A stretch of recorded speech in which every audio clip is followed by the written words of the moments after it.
Hello, everybody. Welcome again to another episode of Blacktop Podcast, our space for feast creatives and church creatives and all creatives. And with me today is a very special person. And she's such a blessing to our team and our community. And she has been serving with us, working with us, in all our graphic design jobs and tasks and even videos and all the creative stuff that we do. It's just a pure servant, pure-hearted servant, and just ready to serve and with excellence and beauty. Again, to share with us our topic for today, graphic design. Let's all welcome Ika Lansang. Yay! Hello. Hello. The one and only. Wow. TikTok girl, content creator, dalagdag Wala. ako. Hello Ika, kumusta ka naman? Okay naman. Thank you. naman. Okay naman. Kinakabahan. Kinakabahan ako. Hindi ako sanay. Hindi ka sanay. Pero sanay na sanay yan si Ika sa camera. So, but I think this is one of, as you all know, diba? We're always behind the scenes when we create, when we, do events. So, ano rin talaga to, this is a step outside of our comfort zone. Of course, si Ika also performs and dances. Pero iba magkaiba yun di ba? Magkaiba when we talk about the behind the scenes stuff. So, sige. So again, as mentioned today, we invited you to, because you are the graphic designer. How long have you been designing a graphic designer for Here? SVR TV? Since 2022. So, 2022. Almost 4 years. Almost 4 yeah. years. Oo, tama. Kasi June, mid Okay. 2020 start. Yan. So mid 2026, magpo 4 years ka Yes. and okay ka pa naman, no? Okay naman. Yeah, sobrang nakatulong si Ika so sa mga bagay-bagay. And I think with those 4 years, of course, she is tama ba? Multimedia arts. Ano bang Yeah, course? multimedia Multimedia arts graduate from Benilde. Benilde. Yes. So that's her background, and I think I remembered last year, a few months ago, diba, you also gave a talk to Benilde Sa about. Benilde, yes. After Can you share about that a little? 6 years after graduating, so they invited me again to talk about multimedia arts in front of multimedia students din. So very nostalgic siya kasi parang I feel so old, but then Wow, paano pa ako? pero siguro parang I was there to inspire them, but I was also inspired kasi grabe rin yung mga students in their passion sa arts. And I guess yung 6 years na I'm working after graduating, ibang-iba yung experience kasi it's different when you study it in school and it's different when you learn it through experience. So you Yeah. get so many learnings, you grow a lot instead of just learning it sa books or in school. Correct. So that's what I shared. Kasi iba yung technical things, meron ka pang ibang skills, soft skills and other Yeah, things na right. kailangang matutunan. So that's what I shared. Galing. Such a full circle moment yun, no? Grabe. Ako, siguro, kung may graphic designer, multimedia arts din nung college, most likely yun Yun din. ko na. Pero wala pa eh. So, ganun katanda. Ganun ako katanda na wala pang ganung course. No? But yeah, I've also been, just to share, I'm also a graphic designer to start. Of course, now I've moved up a bit. But I started that way. So this is a beautiful episode that we get to share. So sige, simulan natin. Are you ready? Yes, I'm Simulan ready. natin with some fast talk as with if you watch the last episode, no. So sinimulan natin with some fast talk, malaboy abunda tayo ngayon. So try natin. Sige, but of course graphic design version. Okay, sige. Simulan natin with some warm-up questions. Serif or sans serif? Sans serif. Sans serif. Okay, modern. Canva or Adobe? Pwede Ayan. pang both yan. Hindi, mamili ka.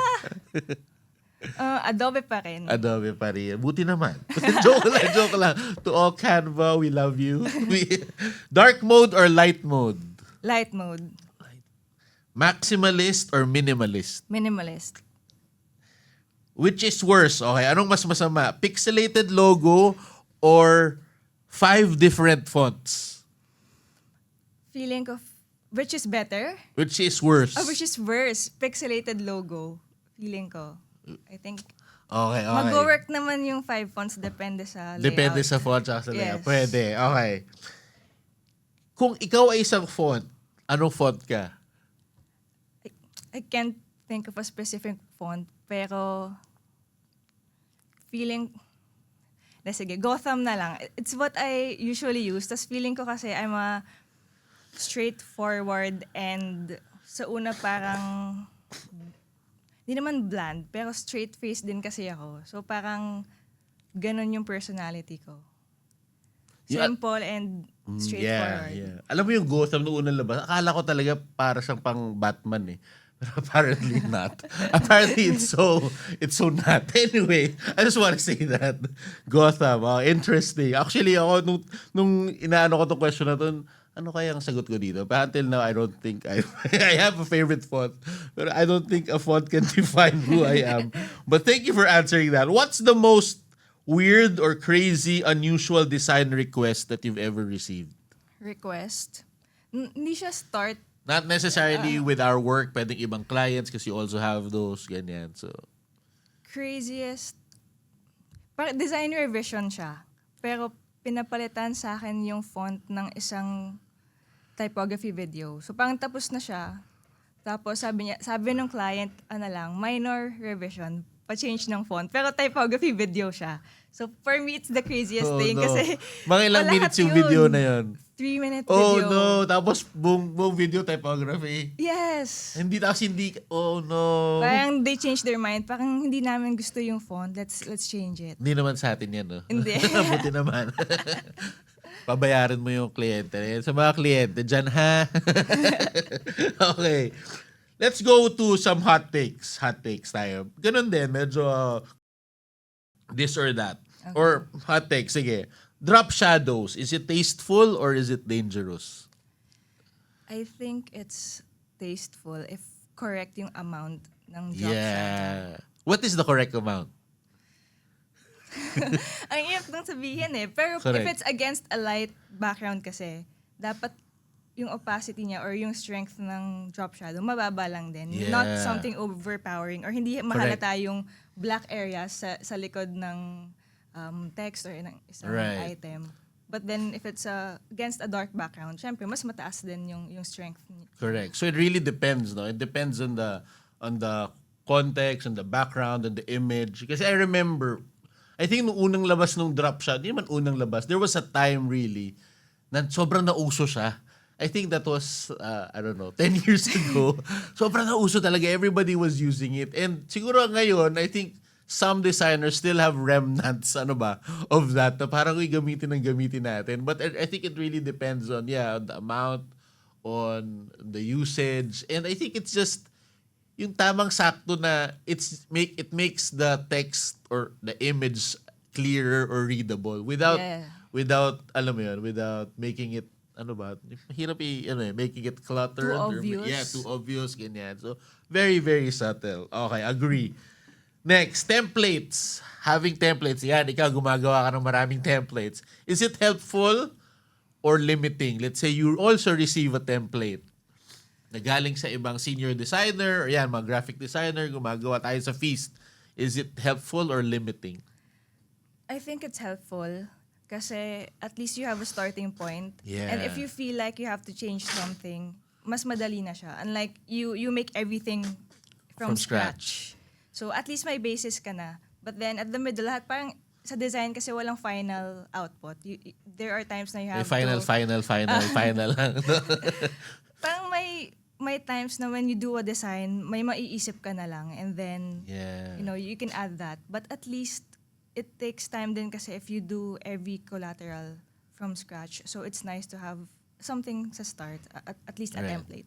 What can you say about, diba, tayo we create Feast templates. Ikaw usually that's what one of your tasks.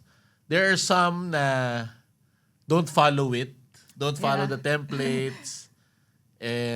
Pero medyo may hint naman nung pinaka-design. What do you think about that?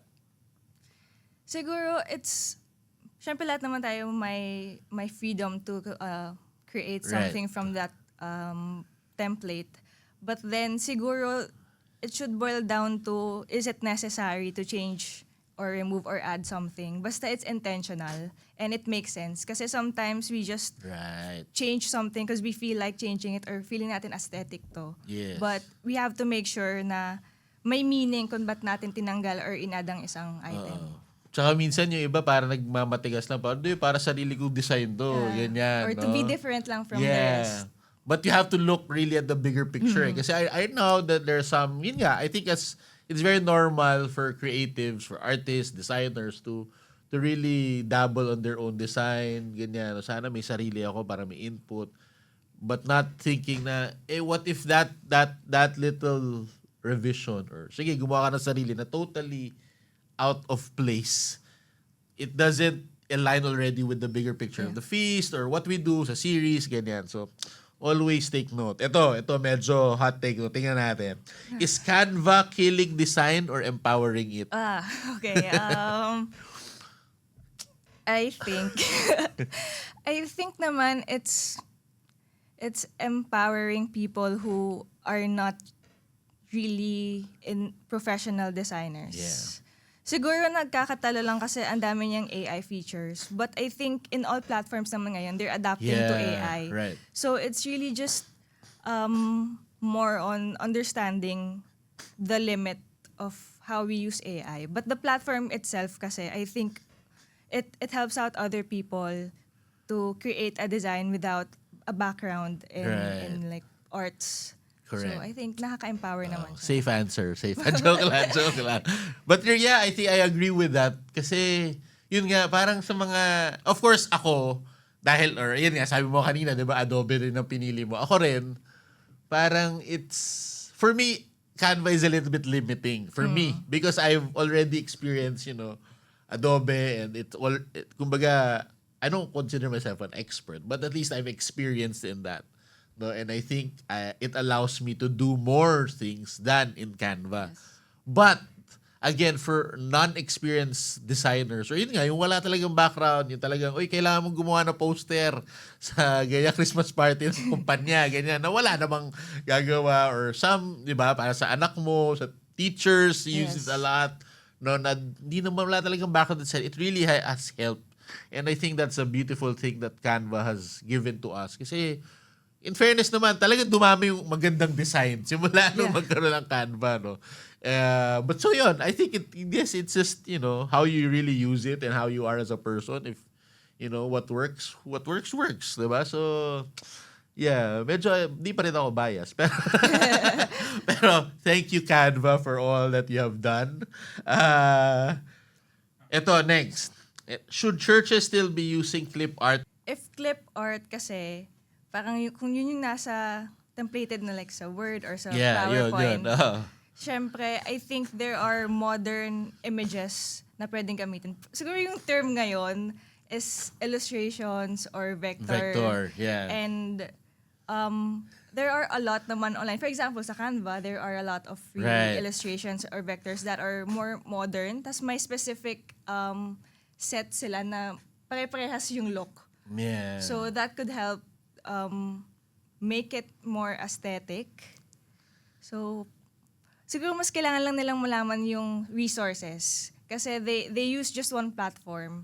So, for example, Word or PowerPoint, they don't go out anymore to research. Right. So, yung easiest way kasi. So, Madali, maybe, nandun na eh. Right. So, maybe kailangan lang nila talagang malaman Correct. saan makahanap ng magagandang images. Speaking of, saan? If you can suggest. Nandiyan na tayo eh. Sa Canva nga, sometimes Canva has. that's what I use. And for example, you're using Word or you're using PowerPoint. So outside, hindi ka sa loob ng Canva masanay. Yeah. Usually I just download them as PNG. Tapos that's when I add them sa mismong PowerPoint, sa slides. Pero kapag images naman, free on Splash, Pexels. Yan. If it's paid and if you want subscription sa Shutterstock naman. Okay, so make sure lang na PNG talaga i-download nyo na Hindi yung white PNG na background. may gray and white background. Okay. Next, another hot take. Ito, lagi sinasabi sa ating mga designers, make the logo bigger. Is it justified or is it a sin, Rax? I, paano ba? Kasi I feel like it's there naman for identity. So, I feel like as long as it's visible and not cluttering or parang dapat kasi yung message pa rin ng poster yung important. Correct. And yung logo nandun lang for branding purposes and to know kung kanino bang brand to, kanino bang company to or community so that they could relate and they can research about it. So, siguro wala akong definite answer kasi baka what if naman sobrang laki, talagang lilitan mo pag sobrang liit, Correct. lalakihan mo. So, para sa akin, hindi siya dapat yung una mong makita. So, it's just there for, It has to be just right. No? yeah, just there. right. Pero what if hindi pa kilala ng brand? Let's If say, hindi pa kilala yung brand. bago pa lang, startup company, startup business, or yeah, it's a new social media account na hindi pa kilala and kumbaga, you want to introduce the logo. Feeling ko kasi pag Nike, McDonald's, Kilala na. alam na yan. Diba? Just a little check mark sa side. Or kahit the Feast, I think, medyo kilala na yan eh. But what if? What do you say about that? I think it should still not clutter the poster but make it visible talaga. Kasi for example, brands on social media, sometimes they don't add their logos anymore kasi Correct. Yes. kunwari, yung page, nandun naman na yung name mo. Yes. So, for me, if you're just starting out, siguro in every collateral, nandun pa rin yung logo mo. But once you're established, Right. pabawasan ng pabawas, ganyan. Right. And, but still, it shouldn't clutter, but it should be like visible. Correct. So I think ang siguro just to add on to that, it's when Ika said nga na it shouldn't clutter. I think it's keeping the main thing. So the headline should be the main thing, the Yeah. details, kung event yan, if it's a product that you're selling, it's the product. And then if you want to introduce your brand, make it siguro a little bigger, but not to the point that it will overpower the whole post and it will make it a messier layout and stuff. But yun nga, kung medyo I advise din kung medyo established na, wag nyo na ilagay yung logo sa social media. Kasi nandun na rin yun eh. IG or sa Facebook, they generally know it already. Tapos konti na lang siguro may share something or your account handle name if they wanna know. So there are lots of ways to do that already now. Is it okay to use AI in church design? I think it's okay to use it as a tool, parang to help you out in your process. Pero hindi siya dapat 100% yung output mo is AI. I think that it defeats the purpose of what we really do. And marami din kasing plagiarism, Right. what do you call this, issues when it comes to Correct. AI. So I think the originality and it matters also. Yung AI for me kasi it helps you lang dun sa repetitive tasks na pwedeng padaliin or pabilisin yung isang task. For example, yung mga remove background na AI, click mo na lang siya instead na before you use the pen tool. Right. Yung mga ganong bagay. But then if it's the design itself, I think it really defeats what we do, defeats the purpose of what we do. So how do you let's say merong preacher or like in the feast, a preacher, a leader who wants to meron siyang image na gustong gawin na Jesus walking with the people in the city, ganyan. Gusto niya yung image na yon. To depict, to illustrate a point in his talk. Would you still edit it Edit. manually, like and then, alam mo, manipulate the photos, Yeah. or take the easy way out na AI just prompt. prompt mo na lang, na lalabas na lang yon. Which, I don't know, yun nga. Well, what do you think about that? Is that okay? Is that, pang isang slide lang naman pang illustrate lang naman.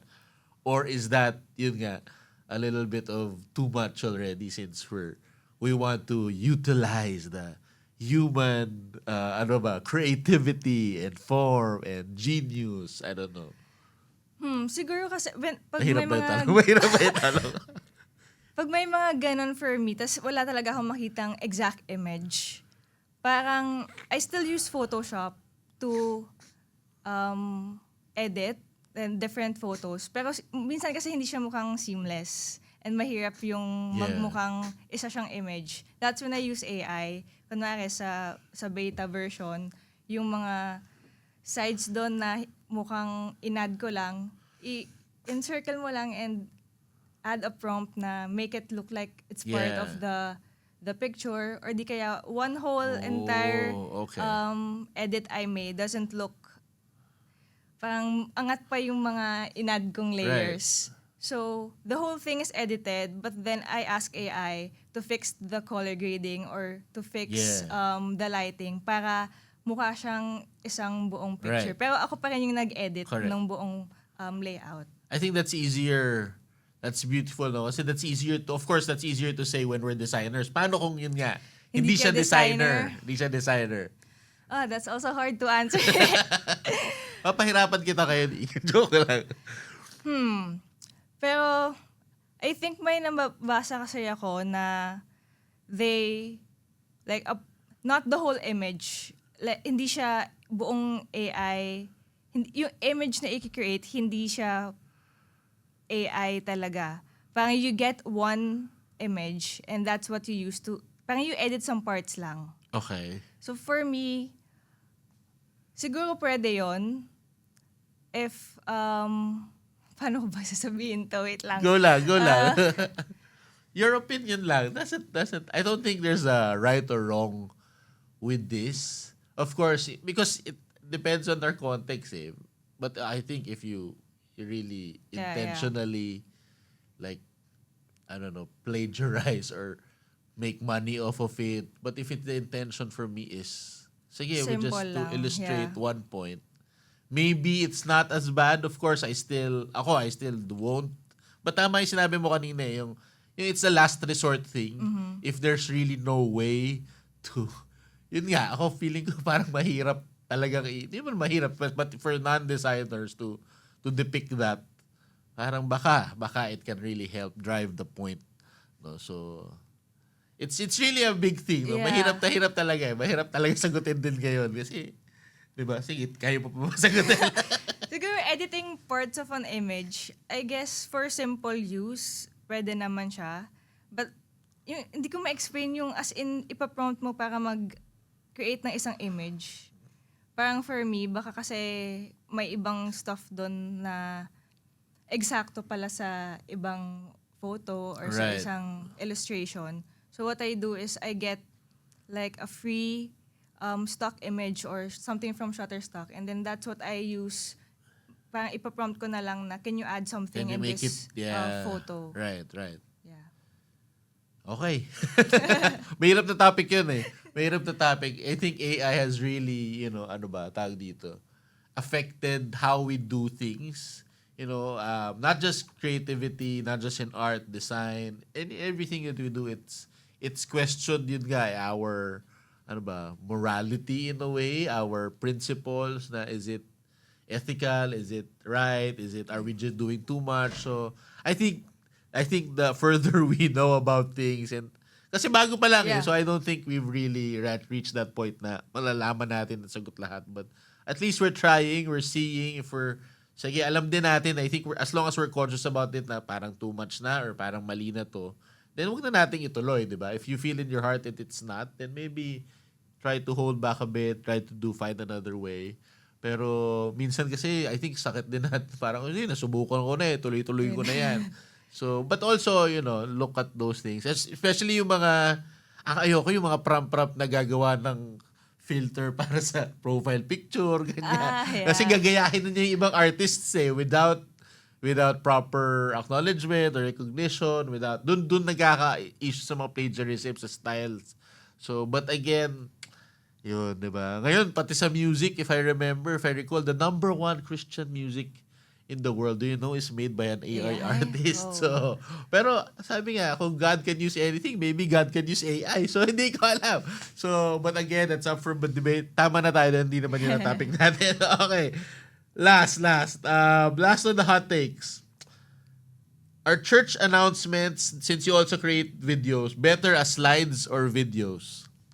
Mga ginagawa natin sa feeds. Kasi minsan, Yung iba, I see some feasts who create their videos as announcements. Marami ring churches na ganun. Yung iba naman slides na mas visual, maganda layout, and then either may VO or pwedeng standalone. What do you think Yeah. about that? I think simple announcements or something that information that people need to read, it needs to be flashed for a long time, so mas static. Pero kapag more of event type, like for us, diba, we do video Yeah. announcements. So I think na kapag more on experience, yung kailangan mong ibenta, it's a video. But then when it's Galing. something simple or something that information that people would need to know, I think it should be static. Tas may text talaga that they could read through or take a picture of. Galing. That's actually a very good point. Parang ngayon ko lang din narinig yun. No? Kapag event or experience, it's good to have a video para nga makita nila, Yeah. ma-visualize nilang mabuti. Tapos pag information, mas dati. Galing. Okay, tapos na tayo sa part na yon. Thank you, Ika. Tapos na medyo, tapos ka na sa kabado stage. Let's go to a little bit more about you and your faith journey which I think all of, at least some of our Feast creatives can also relate to. Because not everybody, have, of course, kumbaga marami namang ibang tao na designer, but not everybody gets to work on faith-related projects or church. Of course, we all started somewhere, no, with how we do things. Ikaw, how did you start? How did you first, fall in love with designing? love If with ever you design. fell in love, but how did you start in this journey, in this what we're doing right now? Actually, it's not really falling in love in the craft itself. Kasi I started out sa photography. That's the first thing. Only because my dad likes to take photos of us. Pero siya, wala siyang picture kasi siya yung kumukuha. Okay. So then I would always take the camera and I would tell him to stand and I'll be the one to Okay, ikaw take the kukuha sa picture. kanya. Parang somebody had to do it for him. Tapos mahilig siya mag-video. So ako na rin mag-video ka para makasama siya. And then that's where it started. Then parang I said, I wanted my own cam so that I could take photos of the family. Pag nag-start ka sa isang art-related thing, parang it branches out. So, nag-photography ka, nag-videography ka, biglang gusto mong i-edit yon. Yeah. And then, nag-graphic design ka na para to create a poster, a slideshow, ganyan. So, I think that's how it started. It was more of like, someone had to do it for the family. And then, it turns out that I have a gift for it. Parang, na-realize ko, it's something easy for me to do. And, I get to make people happy dun sa craft na ginagawa ko. Parang, sa start, sa Right. family ko. And then, when I branched it out sa school, I started that also. And then, up until I felt like I needed to use it for service. So, parang doon nag-start talaga yung design journey. So before, kasi you took up multimedia artist, so even before college, you were already, yun nga, parang doing it. Yes. You were doing already. So you were During high dabbling school, on, yeah. on graphic design. Pero dito naman sa service, why did you felt that need to, sige, serve ako. I'll use this gift, this talent. Kasi actually before pa, some friends are asking me to serve na rin. But then I would always say, I'm busy. Parang wala akong time to do that. Okay. And also a part of me kasi, as an introvert, parang when you serve and you become part of the community, parang you have to talk Socialize. to people, socialize. Sabi ko, di na next time na lang. But then, during the pandemic, I was part of the retrenchment program kasi naapektuhan yung company namin. So, nawalan ako ng work. Okay. And then, parang that was my calling. Kasi like, the weekend na nawalan ako na-announce na wala, tama ba? Basta nung weekend na nawalan ako ng work, I was watching The Feast at Home. And then they were looking for video editors. Sabi ko, parang sobrang timely naman nun. Ang weird kasi I wasn't doing anything. Yeah. And then sabi ko, sige, I'll You'll try try. to serve. Then, yun, that's how I Yun na. started. Parang, it was a pause for me. Also, it was like God telling me na, you're focusing too much on work. Yung gift mo, ginagamit mo lang dahil kailangan mo siyang gawin. But I'm gonna change that kasi I'm gonna put you somewhere na yung craft mo, hindi mo iisipin na ginagawa mo lang siya kasi kailangan mo. Pero I'll put you in a situation where you'll feel Galing. fulfilled in the God-given gift that I gave you. So did you feel that feeling? Yes, yes. Fulfilled. Amen. Yes. Praise the Lord. Kasi may kilala rin akong ganyan na retrench, na nawalan ng work. Tapos talagang napaisip din siya, what am I supposed to do? And then God also called her to serve in the ministry, in the feast. And I think that goes to show na a little bit inspiration naman na parang despite those times that we feel stuck or feel nothing's happening, maybe God is just nudging us to do something else, and maybe that's really to serve Him, to serve these people. And baka doon malalaman. So again, for those watching, baka naman kung na you feel that way in times of waiting, serve the Lord. Amen. So yeah, let's continue. How kanina sinabi mo na you felt that it was a gift. How did you feel that it was parang, uy, okay ako dito? Paano mo na-realize na it was a gift from the Lord, that you were good at it, and that, was there a realization, was there a moment na parang okay ito parang pwede ko itong gawin? Kasi it wasn't, like, design is not my first love. I'm iba yung gusto kong gawin. But then I realized... Sino first love mo? Sabihin ko. Siyempre, performing yung first love ko Performing. Yeah, performing siya. That started way before I started design. But then I realized... front of the camera. Something like that. Parang sabi ko, kahit anong hard work ko dun sa performing, parang hirap pa rin ako. But then, and I had a training back then. So parang sabi ko, I didn't have a training in design, but then it felt so easy to do. And I've always been complimented kahit hindi ko siya inaral. So sabi ko, parang ito yung, it's not my passion, but it's my God-given gift. So I think I have to redirect myself. And even in high school kasi, yung pagde-design, yung org ko that time was also related to faith, which is parang yung name niya was Sinibathala. So we make videos, we make Galing. posters na faith-centric.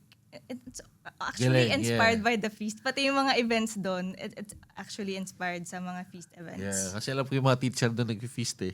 Yes. Okay.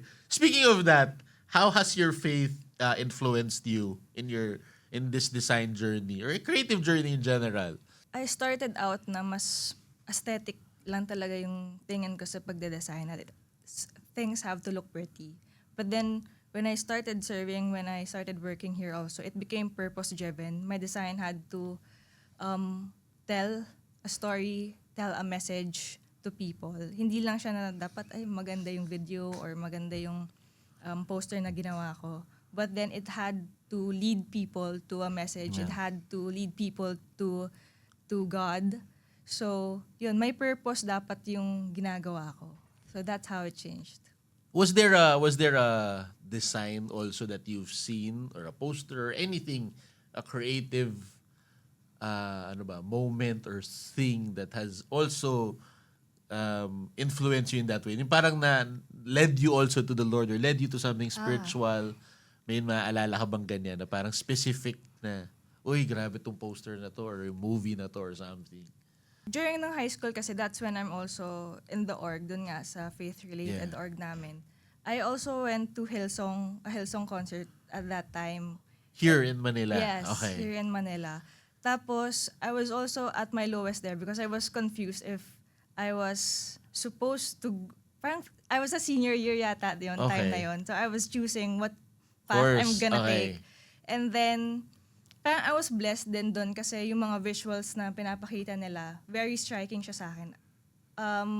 Hindi lang yung music or yung worship yung nag-inspire, pero the way the visuals stood out and parang na-bless ako kung paano nila ginawa yung whole event or whole concert. And then, basta I remember that time, I was so confused, but maybe sabi ko, it's God telling me that one day, parang ganyan din yung mga gagawin mo. Wow. Thank you, Hillsong. Shout out to our Hillsong friends. But really, I think Hillsong has really done a lot for the church creative. Yan talaga ang pig, no? No, umpisa pa lang eh. Kahit kami, ako, how they do things and how they approach the word of God as, in a very, very creative way just inspires a lot. So thank you. Totoo yun, shoutout na yun. Thank you. Of course, tayo in a creative industry, creative ministry, very fast-paced. Dami nating revision. Yun nga, sabi ko, revisions, papabago, bigla-bigla, or kailangan may deadlines, may urgent stuff. It's hard also to, it's very challenging also to focus on with so many styles, so many different approaches. How do you keep yourself, grounded spiritually or in faith in this, in this ministry that we're doing? Siguro when I'm pressured, I take a pause and I pray. Kasi there are times talaga na hindi ko naintindihan. I can't design or I'm so pressured in the things I do. Pero inisip ko bakit. Kasi sometimes we think na kailangan sobrang ganda nung magawa natin. Kailangan Right. parang we have to make sure that what we do is good and what we show to other people, parang masasabi natin, proud din tayo dun sa ginawa natin. But then sometimes it's all about what we do. We forget kung ano dapat yung real reason kung bakit ginagawa natin yung isang bagay. And that's what I do. I pray and I ask God to give me the patience and also remind me of the reason why I'm doing this. Na this is for God and I'm doing this so that people can Amen. be led to you. Kaya remove yung selfish motives ko na kailangan maganda to para either ma-praise ako or masabi na Right. magaling ako. Galing. Galing. That's, I think, of sign of humility and maturity. Kasi yun nga, ako, galing nung sabi mo nga na yung prayer mo na I pray to God for patience. Parang never ko ata nalasal yun sa design. Parang it's always, Lord, pay idea, pay creativity, sana magawa to, sana maganda. But really, yeah, oo nga, no? It's also being patient with, not just with your deciding, but who you are also, I think, as a designer na, yun nga, it's, baka naman this is already it. I'm too pressured to do something para it makes you feel good, but maybe this design, maybe tigil na dyan kasi that will Yeah. that will be the one that God will use to lead people closer to Him. Ang galing mo. Sige, so beautiful story, beautiful message. Maybe let's now go to the more technical part of deciding, no? Since I think we've tackled the why, and that's and how we do it, no. Of course, in design, sabi nga, it's prayer. I think that's what separates us. Of course, other designers will probably do it, but at least, of course, when we're in the feast, when we create something for the feast, very important that it's part of our community, it's part of our ministry, that we ask the Lord for discernment, yun nga, for ideas. But now that we've tackled that, how do we do it now in terms of technical skills, no? So, anong usual workflow mo kapag gumagawa, let's say, a poster? Ano parang poster from scratch? Sasabihan lang kita, so ako pala yung boss ni Ika. No? So, as a creative director for SBR TV. So, I usually give her tasks, what to do, concept, ganyan. So, kunwari lang, usually naman nag-uusap, pero I think there are times na, sige, ikaw na bahala dyan, think of a concept, think of a design, I just need a poster for this. What is your usual workflow or thought process, or what do you do? A day in the life. A day. First thing talaga, I just have to understand the theme or the context of what I do. So pag medyo vague pa or hindi ko naiintindihan, sometimes I ask you more questions para lang I understand, or ano ba yung Bible verse behind this, or is there a theme in mind you have, para lang I understand what the context is all about. And then from there, very important talaga yung mood board for me and planning before I start. Kasi before, parang go na lang whatever. Okay. Open Right. Photoshop, then whatever Gawa feels kaagad. like it, ganun na. But then, it saves time really if you have things planned out first before you start. So my mood board ako, I have my pegs, and then after that, How do you do your mood board? I search on Pinterest mga... Pinterest. So, mostly Pinterest. Pegs and inspiration. Okay. And then, I choose siguro 2 to 3 designs that I feel like match whatever the theme or the context Nice. of the event Nice. is or poster. And then from there, pegs, and then I choose a palette. Isa pang mood board yun. Okay. Ano For bang maganda for colors. this? And then may meaning ba behind Right. that? And then the font, I search kung ano ba yung dapat ba to script, dapat ba sans serif or serif. So beforehand, I have an image in mind. Pero around 2 to 3 design studies already in head just to try and play with the design. So ganun siya na important talaga yung brainstorming Correct. and planning ahead because it saves a lot of time. Sometimes we feel like, oh, I have an idea, let's do it. And then you get Yeah. stuck. Correct. Kasi nga nawala ka na sa flow mo or ay, hindi pala maganda bigla yung nagawa ko. Okay, yeah. Iba ulit. Right. Wala ka pang naisip ng next idea. But when you lay things out beforehand, parang tuloy-tuloy na yung flow mo. After that, so when you create the mood board, you have pegs, what do you do after that? So I start designing na sa Photoshop and then sometimes it doesn't go as planned. Like for example, hindi naman talaga siya right. parang hindi to Parang- yung na i-imagine ko or Oo. it doesn't work, parang hindi pala ito yung dapat Correct. yung imagery. And then that's why I usually have other pegs in mind so that parang we can compare. Correct. And after designing all that, syempre I ask for feedback kasi sometimes may mga hindi tayo nakikita and Correct. other people should really comment on that. So yeah, that's my workflow na. So pag may have feedback already, parang it's either good or a little bit of revision and then you'll do the revision tapos submit again, something Yeah. like that. Tapos okay ka na doon. Okay na, no? I think a lot of this, especially young designers, I think, minsan diretso na. Pag concept, gawa na kagad. Kung ano maisip, gagawa na ng open na ng file, blank canvas. Ito, pasok na. But very important step was you mentioned, mood board or pegs. Ako, I research a lot before. Let's say, ako, I do the merch, let's say, for Feast Conference or for other events. Yung buong araw ko, research lang. As in, the whole day, just research. Look for fashion stores. Yan, titingin ako ng design. Di lang shirt design, posters, what works, different types of fonts. Tapos isa-set ko na yun. Lang, ito maganda kong font. Tapos mag-save ako, isa-save as ko lang, ito some pegs. After that, you start designing kasi may list na. And then, I think very key yung sinabi nga ni Ika na she has lots of pegs in mind or backups. Kasi nga, not all designs will work. Kahit maganda siya, let's say maganda siya sa tingnan sa ibang website, ibang poster. Pero pag ginawa mo na siya, hindi siya nag-work di ba? So parang, bakit ganon? So iibahin mo, delete mo yon. So it takes a lot of time really to publish, just manipulating fonts. Minsan bagal font, baka may mas maganda pa. Hanggang buong araw ka na nagpapalit ng font. No? Ako, I advise yun nga, for your workflow, really create option. And it takes lots of time kasi you wanna do the best Hindi lang, nag-work na to, pwede na yan. Pero paano pa kung may mag-work pa? So, another thing you said I wanna emphasize too was feedback.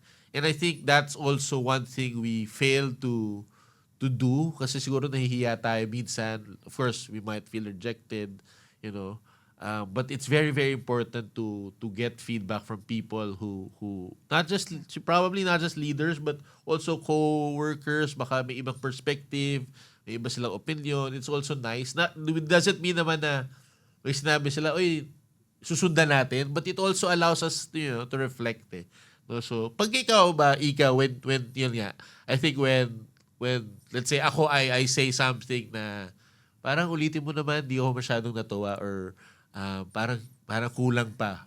How do you feel about that? And what's in your mind? What goes in your mind na, ano ba yan? Parang may ganun ba? Or, I don't know. Weirdly, sir, kapag kasi, parang when I feel like my work is kulang pa, pero syempre sometimes you need to get feedback kasi hindi mo alam kung ikaw lang ba yun or not. It's usually aligned na parang na-expect ko na siya. Tapos sasabihin nga, parang may kulang nga or parang may mali. Yeah. So, parang ako, nabavalidate lang din yung thought ko na there's really something wrong, but I also need help. Yeah. Kasi, parang, how else should I change it? So, for me talaga, pag may feedback na ganon, helpful siya sa akin. That's why, ewan ko, when I became a designer, I knew that design is very subjective. So, hindi talaga ako Right. na-offend when people say na they don't like it or some people say that they like it. Kasi, walang good or bad design eh. It's really... Meron. I mean, in the context of the aesthetic feels. Yeah. Parang for one person, it looks Okay, good. yeah, it Okay looks siya. good, Parang yeah. doon sa isa, hindi ko masyadong Right. trip. So, it really then boils down to what would people understand or kung Right. ano dapat yung messaging mo. Correct. So, pero pag feedback talaga, mas hinahanap ko yun. That's good. And aside from sometimes before I send it to you or to the creatives team, I also ask my family, mga non-designers. Right. Ay lang for, That's kasi good. sila din naman yung Correct. yung makakakita nun. Yeah. Pag sinabi ko, nagets mo ba kung anong meaning nitong Yeah. poster na to? Or kunwari may pinapakitang kang image na hindi subtle lang, pero as a designer, makikita mo siya. Yeah. Yung isang normal eye ba na hindi artsy, makikita ba nila yun? Kasi pag hindi, then we're totally missing the point. Yeah. Because at the end of the day, the designer should be able to, convey the right message. Eh. Especially for posters, diba? For series, designs, or anything that conveys information. More than being artists, I think the designer really is there to really solve a problem, a communication problem that we want to communicate. So yeah, don't be afraid of feedback, everybody. Minsan nakakatakot yung magbibigay ng feedback, pero okay, matakot sa ibibigay niya. Kasi makakatulong talaga. Even when I was starting, minsan nakakainis yun eh, na ano ba yan, papalit ako na naman. But I really learned through that. Sabihan na ako ng baduy naman lang gawa mo. Pwede ba mas class ng konti, mas elegant. Gusto ko ng a little glossy. And I had to revise. Kaya yeah, I think uso naman sa designer, diba? Yung joke na final na talaga to. Final na talaga to. Walang burahan. Ganyan. Tapos hindi pa rin. No? So, pero, and I think it's really a mindset change and check na it's not really against you. Of course, kung sobrang baka you really need to upskill. But generally, it's really, there's a certain look that maybe the client wants or your leader wants, no? And we have to just, do our thing. Especially, yan, if you're dealing with kunyari, with other people, other departments, kunyari, marketing, magkaiba. Creatives, from a creative's perspective, sometimes we want it to look this way, artistic. But from a marketing point, may mga kailangan silang mailagay. Labas, ito dapat ang highlight. Yan, make the logo bigger, or some other stuff. But again, it's the merging of two, and it's not, I don't think, let's not be pressured also to, hindi kailangan maayos ka because it takes a lot of, back and forth arguments and revisions to really make it work. And it's just really, compromising, adjusting how we do things also. Paano naman pag naisip ko ngayon, paano naman when you give feedback? How do you feel about that? How is the best way to do it for you? Siguro it also depends on the person. Kasi may times na I could bluntly say something to someone. Okay. Like give a feedback na, kasi alam kong sa taong to, okay lang, na Okay. gano'n yung pagkasabi ko. But there are some people who are a bit more sensitive. So parang, I tell the good points first, but then I also tell na we can still improve it. Baka we can revise or edit some Right. parts. So, ganun lang. Siguro, if you feel like, if I feel like na there's really a need to improve the design, I tell it. Pero, you also have to understand na part ng work mo is yung relationship mo sa mga kasama mo sa work. So you also have to understand how to communicate with them and have, parang ano ba yun? Right. Maganda yung pagkasabi mo, hindi masisira yung working relationship nyo. And minsan mahirap yun. Yes, mahirap yun. mahirap Lalo na yun. sa mga tao hindi mo kakilala, ganyan. sometimes we can be, blunt or honest, and sometimes parang bakit naman yun, grabe naman. Hindi alam mo yun. So it takes a lot of time. Yun nga, soft skills, hard skills, and I think it takes a lot of balance of both to really do the job. So speaking of doing things and working for this, how far in advance, kasi to discuss your workflow, how far in advance do you think you need to design something? Ideally, of course, it doesn't happen. Di ibig sabihin na yun ang mangyayari. Pero just so that people will know, clients and, other people na pag magpapagawa. Kasi minsan, paggawa naman ng design, yari, di ba, mga tito-tita, paggawa naman ako ng logo. Tapos libre pa.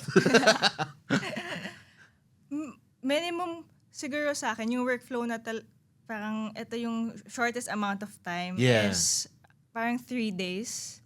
Kasi for a poster? Yeah, for a poster. Kasi yung first day mo pa lang, brainstorming and planning, kukuha na niya yung oras mo. Yes. And then, sometimes you start the next day just so you could chew in all those details. And, yun nga, may mga possibilities na hindi siya mag-work, tas ma-burn out ka or mawawalan ka ng flow. And sometimes you have to cut. Minsan, kung may time, it's nice to parang take a pause. Kasi may times na pinipilit ko pero mas lalo lang sayang yung time. Correct. Or sana iba na lang yung ginawa ko kaysa pinush ko pa yung sarili ko na tapusin yung work na yun. So, parang take a pause sa project na yun, then do it the next day. Baka may mas ideas na mag-flow. Right. So, agree. Yeah. So, 3 days, ha? Because, if you really want it to be excellent work, you have to give it time. Like with any other thing, diba?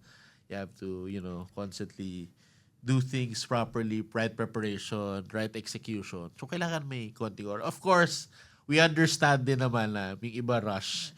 And that's why I think you get experienced designers. Kasi kaya nila without a little. But expect to pay more also. Okay. Sige. Let's keep it moving. Paano naman kapag marami kang ginagawa? How do you juggle things? Now, you're talking about kasi 3 days, one specific project. But if you have other things like social media posts or I don't know, if meron ka pang ibang mga ginagawang event, collaterals or I don't know, brochure or something, how do you juggle like multiple tasks as a designer at the same time? Or even just balancing stuff, family, ministry, work, sa mga nag-work din, 'di ba? Honestly, I'm still a work in progress in terms of my time management also. Parang mahirap din siya talagang gawin. Madaling sabihin. Work in progress ka pa niyan, Oo. Kasi there are times na I feel like I can do it. Parang before kaya kong nakikita ko na it's doable, but then biglang may mga papasok kasi na ibang stuff. For example, ngayon, you have your work, you have your family, you have another part-time, and then it eats up all the creativity, and you also get physically tired. And nakaka-apekto talaga yun sa paggawa ng isang collateral or project when kahit nga you're physically tired, sometimes it's hard to design anything. So, I think at juggling up different tasks, I think yung ginagawa ko talaga, do the easiest things first. Kasi may times na feeling natin yung mas matagal gawin, yun na lang unahin para yung mas madali sa huli, mas mabilis na lang. But then, I feel like when you get stuck dun sa mahirap na task, mas lalo kang mawawalan ng time and ng creativity dun sa mas simpleng bagay na akala mo madali, biglang humirap pala. Yes, agree. Second emotion on that. Ganyan din ako before I remember parang unahin ko na muna itong mahirap para kasi mahirap to Yun, madali lang yun. Okay na yun. Bilis lang yun. 5 minutes lang yun. Gano'n.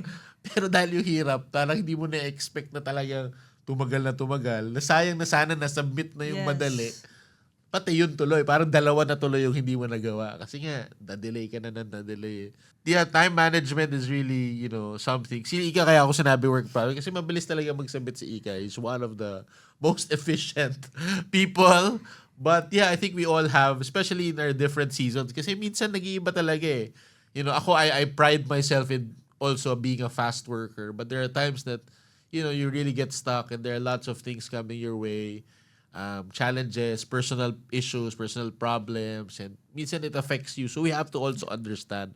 But that's why I think we really have to, of course, as designers, if this is our work, kailangan natin ma-compartmentalize minsan na hindi, kailangan eh. Minsan ganun talaga yung work eh. If that's the work, that the nature of the work and the work that you're called to do. But of course, that I think that leads to really, managing our time properly and managing all the aspects of our life. And I think it helps when you communicate that. Ako, I always say that na sabihin nyo lang para we know, your teammates know how to help you, your teammates know what to expect, how do we deal with you, your bosses, your leaders. If sa church, sabihin nyo, na, uy, kailangan ko ng tulong sa pag-manage. Para, dahil nga, uy, madami na. Minsan kasi, feeling din nila, konti lang, at madali lang nga yan eh. Madali lang yan, isa lang yan. Poster lang yan, sanay ka na dyan. But with all the other tasks that you're doing, sometimes it gets a lot, So yeah, I think it boils down to just managing and, properly. Not just our time, but our emotions, our mindset, our mentals. So, sige, let's go to designing for the feast, no? Designing for the feast. I think iba yung design for social media, tapos iba rin for screen, which we also do. How do you manage that? For big areas kasi or big rooms, I think pinaka-importante nating malaman doon kung ano yung pinaka-important na info kasi yun dapat yung pinaka-malaking text that people need to know. So, minsan there's so many content. Yes. So, sometimes I ask kung pwede bang bawasan natin yung content kasi it's overwhelming. Tapos, hindi na magigets ng mga tao kung saan sila titingin. But usually kasi for announcements or big screens, mayroon namang nagsasalita to explain more about Right. whatever is flashed on the screen. So, I guess kahit you're given a content as a designer, if you feel like it's too much or you feel like there needs to be some revision sa content, you can always raise it para you can meet halfway. Hopefully. Yeah. Kasi ang important naman dyan is magets ng mga tao kung ano Yeah. yung fina-flash mo or kung ano yung pinopromote mo sa poster. It's really what is the more again relevant or mas Relevant, needed na yes. kailangan. When doing that, how do you create that? Kunwari, font size, is it readability or may contrast ba? What are the factors to present that on screen? Siguro, yung visual hierarchy nga, ganun sir, mga contrast, bigger font size, and sometimes I change the font of something that's important para lang dun agad yung tingin ng mga tao. So, parang the most important information, that's where you put a different design so that the eye would go there first. And for the Okay. rest, just make sure it's readable and Right. also for other elements you put, basta intentional. And then Yeah. sa images naman din, ganun. Same thing, kung ano yung image na important, yun yung pinakamalaki. For the rest, mga additional incidentals in the poster just to match the theme or to add a little more effect. Basta make it reasonable kung ba't nandun sila and not really clutter the whole poster. We've been saying the word clutter kanina pa because I think that's one of the more often than not, yun ang isa sa mga mistakes or I think needs to improve, especially with church design or fees or just I think in events in general na parang dami kahit sa speakers yung mga Yeah. slides, 'di ba? Daming gustong sabihin na parang wala na, nakaka-overwhelm na. Aside from that, what do you think are other like church mistakes that churches usually do or feasts usually do? Yeah, nakakaikot ka naman sa mga feasts or may nakikita mo online. What do you think are I think yung pinakauna ko na notice talaga is the size of the posters. Parang sometimes an announcement slide is posted or yung 1080 na post siya as a post sa social Social media. Yeah. So it really is important to choose the correct size per platform para nakikita din ng mga tao yung correct imagery when it Right. comes to scrolling sa phone or scrolling sa laptop, and what should be the size kapag nasa mismong big screen siya. So I think that's one thing. And then for visuals, it's really more of overwhelming sa text, yung mga posters. And lastly, siguro alignment. I think it's the hardest to explain, but to kasi sometimes we break alignment also. Hindi naman lahat aligned. But then you Yeah. can't explain that to non-designers also na sometimes dapat lahat aligned left or dapat lahat center. But sometimes you have to break it also, diba? From Yung time to rule time, rule na yeah. yon. So, I also don't know how to explain that aspect. Pero sometimes I see posters din na medyo hindi ko maintindihan yung kung saan nakalagay yung text or saan nakalagay yung image. Or maybe they could baka balance yung term, more of Right. symmetry and balance ng isang poster, yung need na maintindihan. Ako sa alignment bias talaga ako lagi sa left align. I think it's the most readable kasi Yeah. we read from left to right eh. So I think yun ang pinaka-basic. But yes, I agree na sometimes you need to break it a little. Minsan center, less often center. Minsan may konting right din, siguro. But I think it depends on the context of the poster. So yeah, you can of course try it out, but generally I think pinaka-basic is left. Kanina sinabi mo kanina yung isa sa mistakes is yung size. Yan, gusto ko lang ma-read. Huwag nyo rin gawin na parang kung ano, kunyari announcement slide yan kasi flash sa screen, ipopost nyo lang kaagad. No? So that's a very, kumbaga yun nga, let's be more intentional. So i-resize mo yun to a social media size. So you can research on that. May tamang Facebook post size, Instagram post, story, anong dapat na size for that. So may different sizes. Ang medyo issue ko sa mga feast minsan yung bulletin nila. Yung feast bulletin na size na letter size, tapos layouted for feast bulletin for print. Yun din ang ipopost nila sa social media. Na sobrang liit na, pati yung announcements maliliit na, ganyan. So, boss, buwasan nyo yun, ha? So, yun. But, again, these are just a few. At the end of the day, we want people to, sayang yung message. Ang ganda nung gawa ng bulletin na printed or announcements. May gumawa ng design for the poster. Tapos, dahil lang sa wrong usage, wrong size usage, wala. Sayang yung message na mailalabas sana. No, so, speaking of alignment also, how do you maintain, not alignment on, layout, but alignment in general of what we do, visuals, screens, posters, how do you maintain, what are some factors that maintain yung alignment with the feast in general? Help maintain visual consistency, across everything that we do. Kasi, of course, when we do campaigns, we do that in our series, diba? You do that na, ito yung main design, ito yung social media post, ito yung sa screen, ito yung lower thirds, medyo maintained, aligned. For other, let's say, yung ibang feast na kasama natin, let's say, gagawa sila ng pang anniversary nila, let's say, or sarili nila series, which sometimes we do.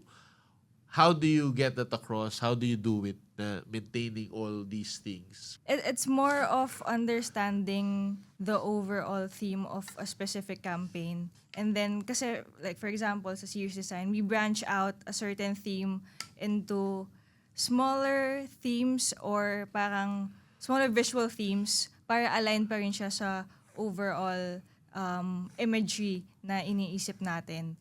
And I think in terms of branding, we have to understand ano yung meaning ng main poster natin. Kasi from there, that's where I get the ideas sa templates. Right. And then, yun nga, I just branch them out and make Yeah. sure that they're aligned with the visual imagery or the meaning Yeah. of the main poster. So if you understand that fully, I think it's easy for you to create the templates and it Yeah. will all be aligned. So it's really knowing the why, no? The why before you... Kasi pag alam mo na yon, kahit ano man, basta alam mo yung bubble, ito, bagay ito, kasi ito pa rin naman ang ibig sabihin eh. Yes. Hindi yung, hindi, cool kasi ito, maganda tingnan eh. Pero sometimes it makes it off because it's not based on that why. Ito naman, sa speed, how do you design quickly without sacrificing quality? I think going simple or going the minimalist way would help. But then, ganun pa rin yung answer ko na it still boils down to the main message or purpose of the poster. As long as the meaning is there, I Okay. think it will always work. So, going back yun, purpose-driven talaga na poster. Sometimes, it doesn't have to be so different or it doesn't have to be so unique if konti lang yung time Right, frame mo. right. So, yung usual or the typical poster, it's not always bad in a sense. Yeah, correct. So, I think dun tayo nahihirapan i-let go yung masyadong creative na Yeah. aspect natin na let's go with the usual route. It's okay lang Right. naman sometimes. Right. Minsan nape-pressure tayo na maging sobrang unique and stuff. Correct. What corner should you never cut? Never be cut even when you're rushed. In technical In the technical aspect. aspects, if there are. I think if it's technical, the visual hierarchy or readability of the important information na you're gonna put. Kasi there are times na when we rush things, we also forget the whole, the content, and we just pretty much copy whatever we have, whatever is given to us. So minsan ako din pag nararush, hindi ko na naiintindihan yung context nung ginagawa ko or ito yung template na meron ako, I'll just put it there. But then I forget na parang hindi pala ito yung important na aspect pero yun yung nilakihan ko na text or yun yung finokusan ko na part na wala yung meaning niya. So I think even though you have a short amount of time and you don't have you have this simple poster already, never forget the visual hierarchy or the important things that you have to let people know. Do you have any quality control na may quality control checklist ka para bago ka mag-export or bago mag-save or bago mag-send na parang titingnan mo last maganda na pero any other quality control checklist that you do?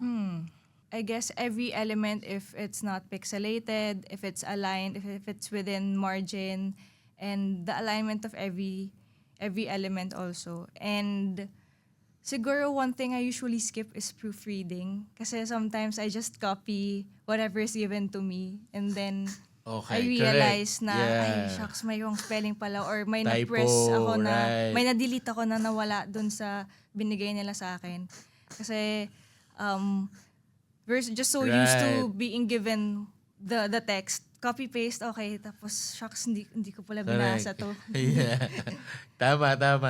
Ano rin ako dyan, no? I think a lot of designers, lalo na pag maraming revisions, kasi visit ka na.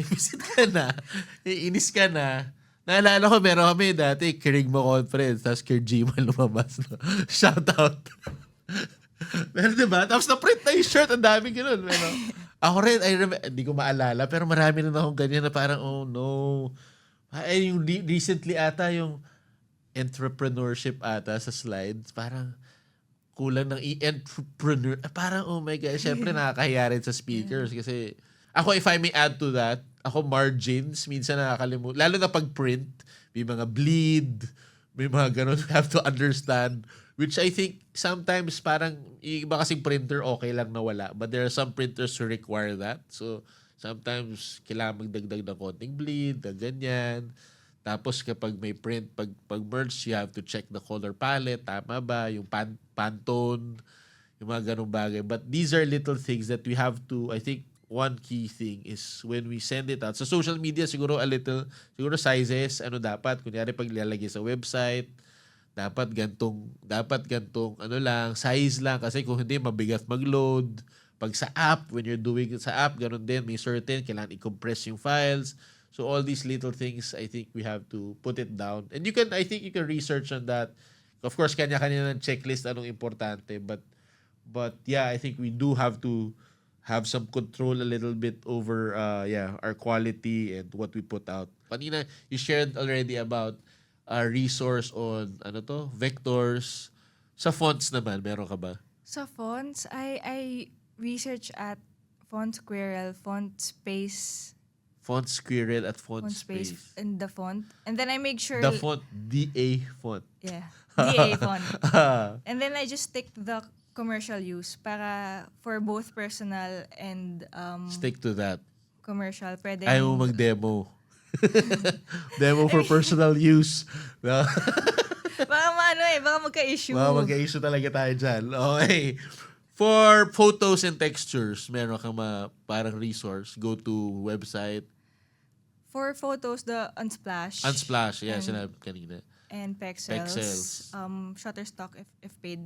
So, I think sa Shutterstock kasi nandun na rin lahat, pati mga textures, vectors. So, yeah. Medyo paid yun, no? Are there Yes. any free na parang ganun? Free. Na complete? Meron ba? Actually, I use Canva Free talaga. pick?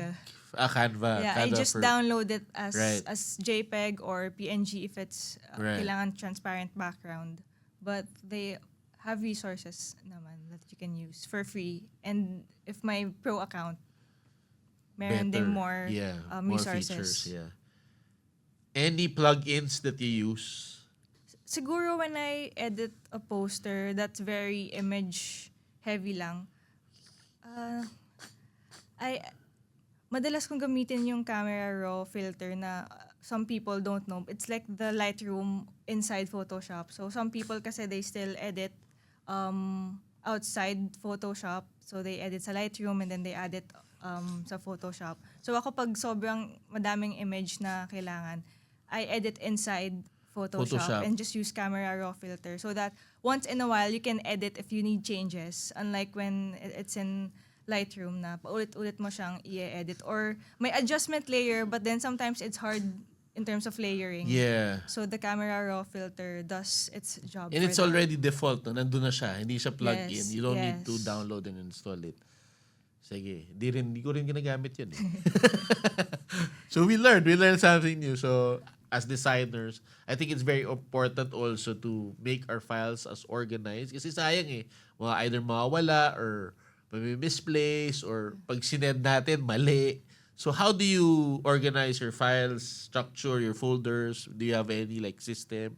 Kapag may time, minsan, naaayos ko siya. Pero pag wala, honestly, sometimes it's all over the place. So it's really important that you make a folder for every project that you do. And inside that folder, for every Labo-labo na. collateral, Labo-labo na. for every collateral, meron ding folder for that one. Aside from the folders, the naming of the files also. How do you Kasi usually name your files? the project, or the campaign, then what type of collateral So walang siya. space yun. Kunyari, And FeastCon 2025. Minsan space underscore Underscore main design tapos underscore 1, underscore Underscore V2, two, gano'n. three. Okay. So, kanya-kanya naman yan. But at least the key there is to label it. Ako ayoko ng underscore. I usually put a space. Ayun. Sa akin lang yun. Na OC lang ako. Kasi gano'n.